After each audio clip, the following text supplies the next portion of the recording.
Okay, hello everyone, and welcome to our lecture video on in the readings in Philippine history. So, in the topic Rizal's Retraction. Okay, so for our last module, for our sixth module, so we're going to be examining a bit about the retraction of Rizal. So, what do we mean when we say the retraction of Rizal? So, ito yung pinipilit si Rizal na i-retract or bawiin yung mga ideas na shinare niya doon sa mga sinulat niya, particularly in his novels, The Noli Me Tangere and The El Filibusterismo. Okay, so the Spaniards, Spanish officials, so wanted, particularly the friars, so the Archbishop of Manila, gusto nila na bawiin ni Rizal yung mga sinabi niya, yung mga claim niya regarding the Spanish occupation, regarding the Spanish colonial government, regarding the practices of the Catholic Church. Sorry, not the Catholic, the practices of some of the priests in the Philippines at the time. Okay. All right. So, and so it was a condition. So for administering the sacraments to Rizal. Okay, so bakit nila gustong i-retract? Well, of course, napakalaking impact ng mga sinulat ni Rizal, okay, wherein he exposed the conditions in the Philippines. Okay, so particularly the actions of the friars and the colonial officials. So the friars wanted to uh, wanted to hide that fact. So gusto nila na sabihin ni Rizal na hindi totoo yung mga sinabi niya. Okay? So basically for them to retain their status. All right? So in paper, ginawa nila na the retraction was supposed to be the condition for the administering of the sacraments. Okay? As we all know, Rizal was already sentenced to death. Kaya lang he was excommunicated. Okay?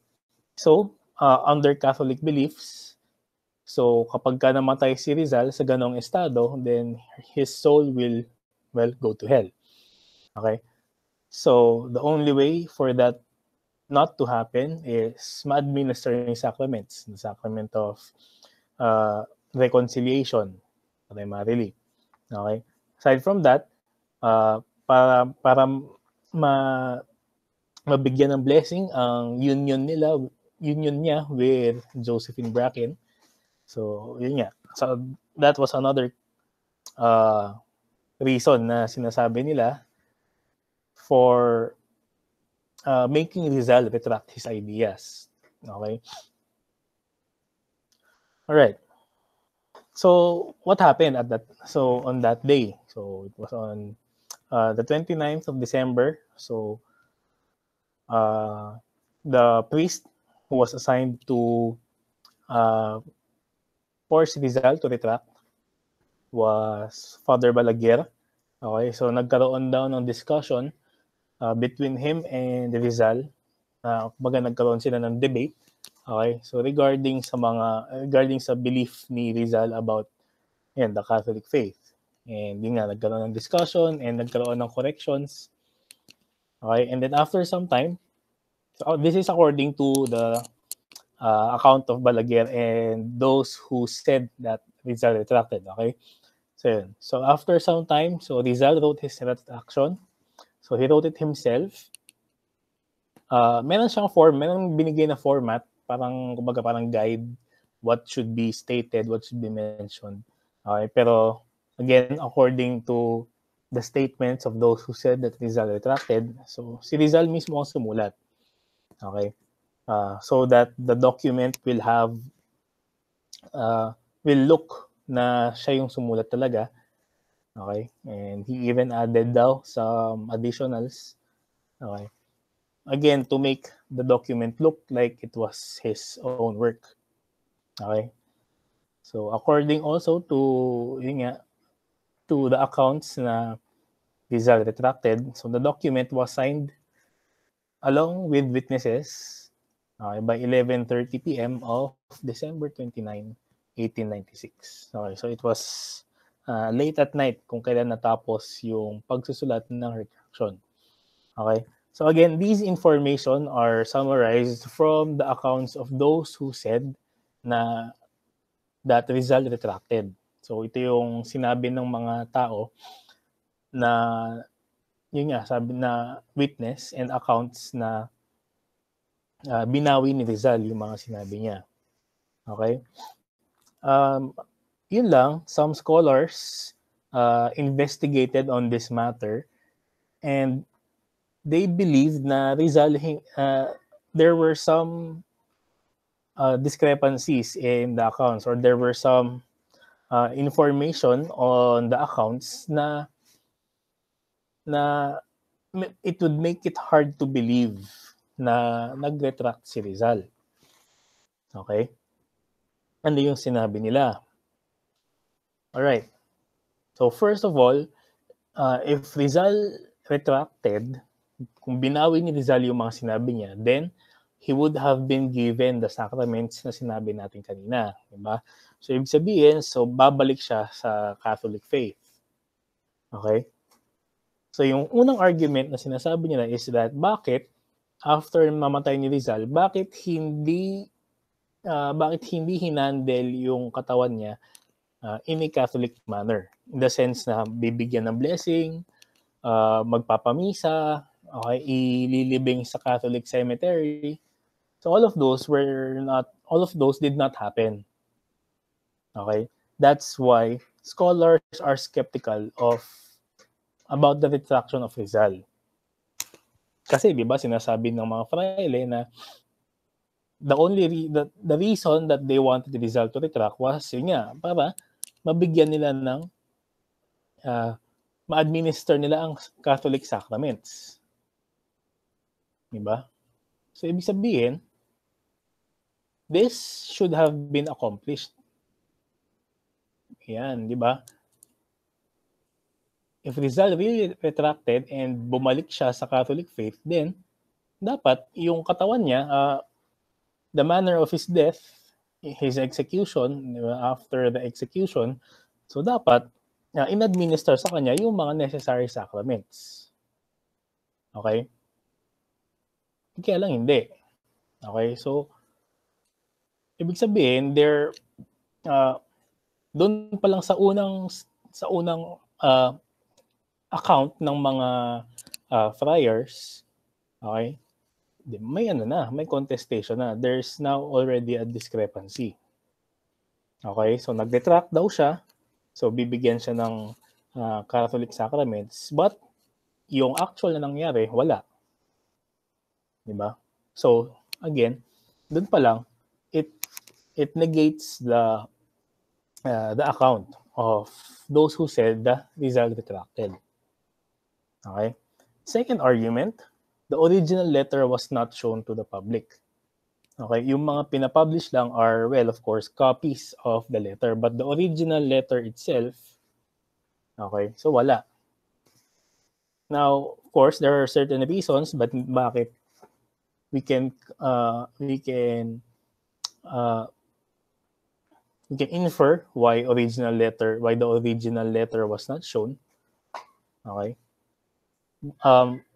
But stick tayo doon sa fact na it was not shown to the public, and if an original document was not shown, kapag copies lang, then it undermines the credibility. Okay? Kumbaga, humihina ang katotohanan na nag-retract si Rizal kasi wala ang original letter. Okay? Kasi no matter how much you state na hindi, merong talagang letter na ito yung copy ng letter. Hindi, until you show yung original na letter, the original evidence, then mahina ang stand mo, mahina ang credibility mo. Okay? So that's the second argument. So hindi pinakita ang original letter. Third argument, the family was not made known about the retraction, both by Rizal or by the friars. Okay? Malaking bagay kasi especially for the mother of Rizal na nag-retract si Rizal and nabigyan siya ng Catholic sacraments, na-administer ang Catholic sacraments, especially because his mother, Doña Chodora, was a very devout Catholic. Okay, so kung hindi man ma-reverse ang execution, then at least it would comfort her, it will give her comfort knowing na si Rizal nabigyan or na-administer ng Catholic sacraments before his death. Kaya lang, yun nga, sa morning ng execution ni Rizal, so there was no mention na si Rizal nag-retract, na si Rizal na-administeran ng Catholic sacraments. Okay? So again, another argument. Kasi definitely it would be the family na magkakaroon ng na masasabihan, okay, na retraction ni Rizal. Okay? Especially by Rizal himself. Kaya lang wala. Diba? Also, when the family went to the Archbishop, hinihingi nila yung copy ng letter. So again, hindi rin pinakita sa kanila. Okay? So diba? Kasi if you're going to think about it, there is no reason for the Archbishop to hide the information if Rizal really did retract. Okay? So yun. So the family, especially yung mother, diba? Hindi ipinalam na there was retraction. Alright? So they denied, so when they were asked, they denied na Rizal retracted. So they were not aware of this occasion. Okay? Lastly, are some errors in Balaguer's account. So if we remember a while ago, diba, the document was signed by 11:30 p.m. So dyan natapos. And if you read, diba, so again, go through the appendix, go through the reading, diba, if you're going to read Balaguer's account, diba, so napaka-detailed. Kumbaga, everything from the visit of Balaguer hanggang sa pag-sign ng retraction, okay, yun, kompleto ng information. However, walang mention about Rizal's last poem. Okay? Na in-entitle ngayon as The Ultimo Adios. Okay? It's impossible na hindi nakita ni Balaguer ang last poem because it would have been written, di ba, in a significant amount of time. Hindi siya yung tipo ng poem na pwede mong isulat lang ng mabilisan lang. Okay, remember, ano yan, with rhyme and meter, and yun nga, hindi siya yung parang spoken poetry lang na very free-flowing. So, hindi siya ganun. Okay? Therefore, kailangan mag-allot ng significant amount of time. Okay? And, yun nga, there was no mention about Rizal's poem doon sa account niya. Wherein dapat, it should have been written few hours before matapos ang gabi. Diba? Because hindi na niya magagawa yon by the morning of his execution. Okay? Nabigay na sa kapatid niya by that time. So it would have been written the evening before, the latest. Okay? And yun nga, so ang sabi ng mga nag-argue that Balaguer was not there. Okay, hindi niya binisitahan si Rizal for the retraction. Okay, again, because he would have mentioned na nagsusulat siya tungkol na inaayos niya or sinusulat niya yung tungkol sa last poem ni Rizal. Alright? Therefore, many scholars believe na Rizal did not retract. Okay? Again, because of certain events that happened after the execution and some errors or some discrepancies in the accounts themselves. Okay? Now, unfortunately, none of them are conclusive. Both na ng mga nagsasabi na nag-retract si Rizal and those that argue against. Although, of course, very logical ang mga arguments against the retraction of Rizal. Okay?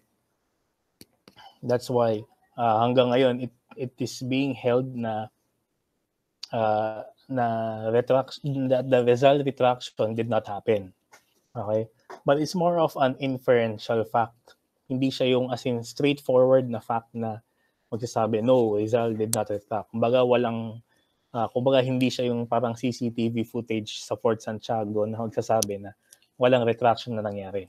These are what we call as inferential facts.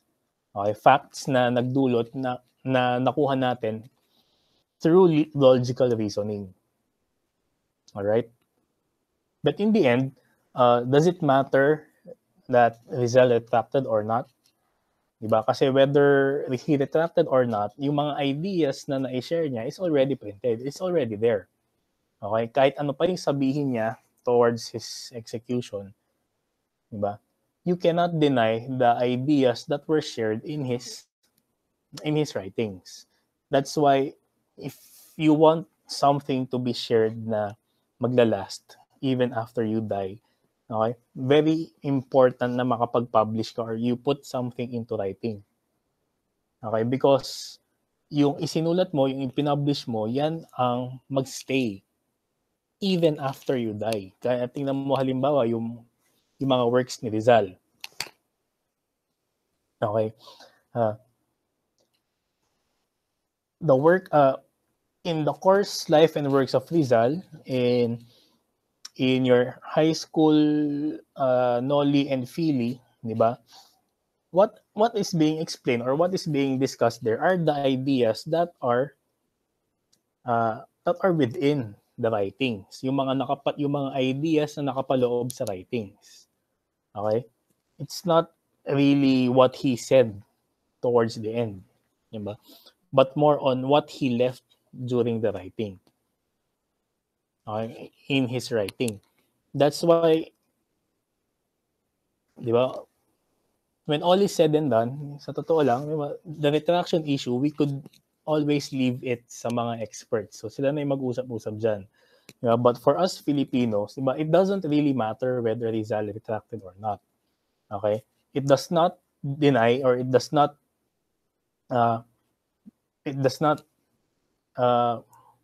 hindi niya binabaliwala.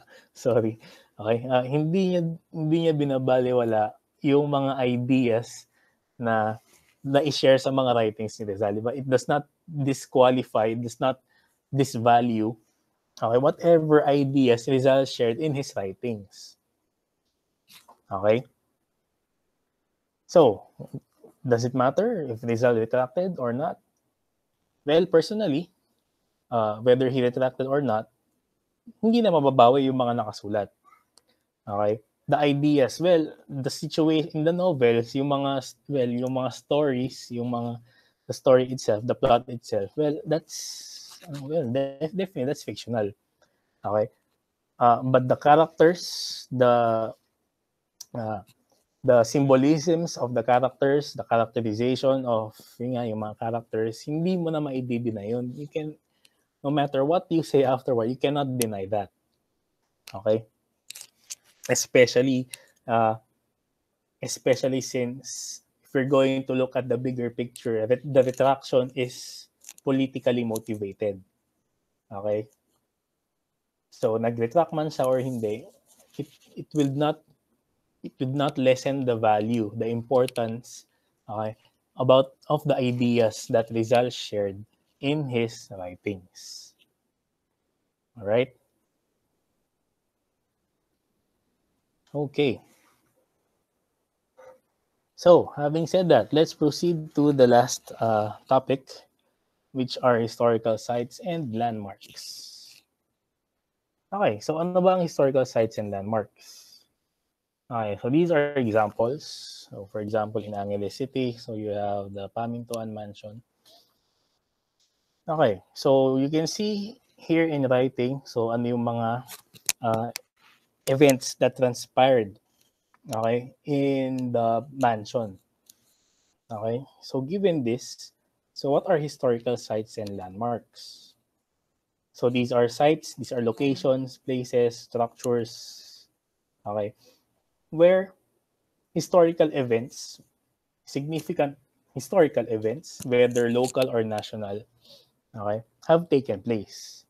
Okay, so ibig sabihin dyan sa mga lugar na yan, mayroong mga important na kaganapan na nangyari. Okay, it could be important doon sa local lang, sa bayan lang na yun. Okay, or it could be as significant as a national event. All right? So kumbaga, these are non-living witnesses. Okay? Bakit sila naging witness? Because if you're going to investigate the structure or the site or the place, especially if it is untouched, especially kapag hindi pa siya masyadong uh, nagalaw or nagbago, okay, you can actually see evidences of what transpired there. Markings, yung mga naiwang evidences, okay, yung mga naiwang interventions ng mga tao. So yun. So they are evidences to what happened. Okay? But of course, syempre, hindi lahat makukuha natin dyan, but it can provide additional information. Okay? Second, you can actually see events from the perspective of the people at the time, well, in a sense. Okay? For example, here, you can see, halimbawa, bakit ito ang ginamit na, ano ba yan, ayan, tanggapan ni Pangulong Emilio Aguinaldo nung nasa Angeles siya. Bakit bakit ang mansyon ng mga pamintuan? Okay? So, again, if you get to look around, okay, you can actually try to see from the eyes of the people who were there. Diba? Pwede, you can imagine na ikaw si Emilio Aguinaldo, uh, what can you see that he may have probably seen? Okay, ano yung mga, for example, if you're going to go to the tower, if you're going to go to the rooftop, etc., etc. Okay, so you can see traces.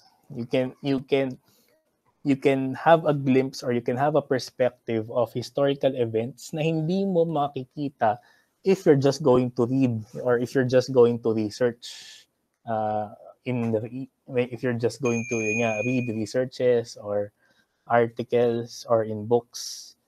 Okay, it will provide you definitely with a different perspective in studying history. Okay? So, yan. So, nakasulat din sa mga markers, sa mga historical markers, ang mga information, okay? Ang mga events that transpired. Okay, so another one also in Angeles. So, Balay Matwa. Okay. So, you have yung bahay ni Angel Pantaleon de Miranda. So, the founder of Angeles City. Okay. So, another historical site or historical landmark in Angeles City, the Holy Rosary Parish Church. Okay? So, yun. So, of course, these are also sources, these are still sources of historical information, although these are not as detailed or the information that we can get are not as detailed as what we can get from as in written sources or written documents. Okay, but still it gives us a different perspective of historical events. Okay, it gives us a clearer picture of how events could have transpired. Okay,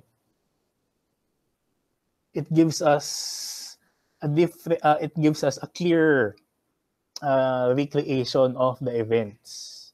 Okay, kasi we now get to have a visual representation of, or we now get to have a visual uh, image or setting of that event na we can see how, well, we can, it's not really literally talaga na, no, but we can see in our mind's eye how events transpired. Okay, diba? Using or by visiting some of our historical sites and landmarks. Okay, so yung question na lang is, what are the sites or landmarks that are near you or near your place? For example, kung ikaw ay taga Bamban, ano yung mga historical sites na meron dyan? Kung ikaw ay taga Mabalacat, ano ang mga historical sites or landmarks na mayroon dyan? Okay? Now, historical sites and landmarks, pwedeng, of course, obviously, they are mandated by the NHCP, but the local government can proclaim their own historical site and landmark even without the NHCP. Yun lang, hindi nila magagamit yung seal ng Philippines. Okay? So that's okay. Now, kasi you may visit the NHCP and try to look for the list there. Now, and of course, there may be some sites or landmarks that may not be listed kasi yun nga, baka it's only because of the efforts of the LGU where that site is recognized as a historical landmark. So, okay lang yun. So try to browse through, try to search habang hindi pa tayo makakapunta talaga physically or until there are still restrictions in visiting them physically. So let's try to have a virtual tour. So tingnan natin ano yung mga makikita nating sites first by browsing the internet, and kapag pwede na, so let's try to physically go there. Okay? Para magkaroon tayo ng ibang perspective or ibang outlook in studying history. Hindi lang yung puro mga mababasa sa books. Okay? Hindi lang yung puro mababasa sa mga articles or sa internet. But let's try to visit some of the places, the sites where these historical events have actually happened. Okay? So very significant. So it's very important to preserve these sites because, well, mainly these are the sites that hold the memories. Okay? Why are the memories important? Because again, it tells you how you are shaped as a people. It tells you, it gives you information on how you or what you have gone through as a people. So it helps you identify who you are.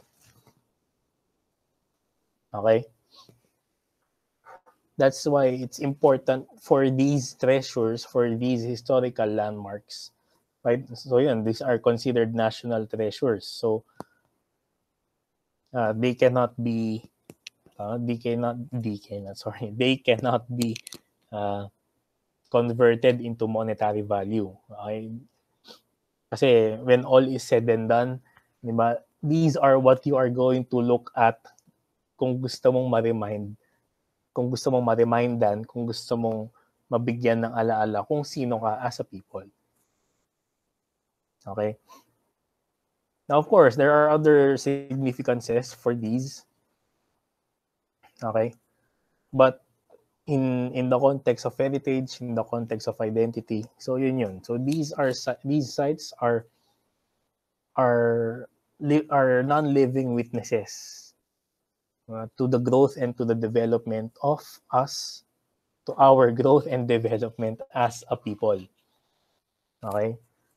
So we can visit them to gain a different perspective, okay, on how we have grown, on how we have developed as a nation, okay, where we have been through, okay, to remind us, and also to remind us where we are right now and how can we continue moving forward. Okay? So these are icons of our identity as a people. It tells you who you are. And if you do not know who you are, then you will have a hard time in moving forward and continuing to progress. Okay, that's why very important ang ating mga historical sites and landmarks. Okay? All right. So with that, thank you for listening. I hope na you have learned something from our discussions, from this and from our previous discussions. Okay. So if you have questions, please feel free to contact me. And yun. Okay. So God bless. Stay safe and stay happy.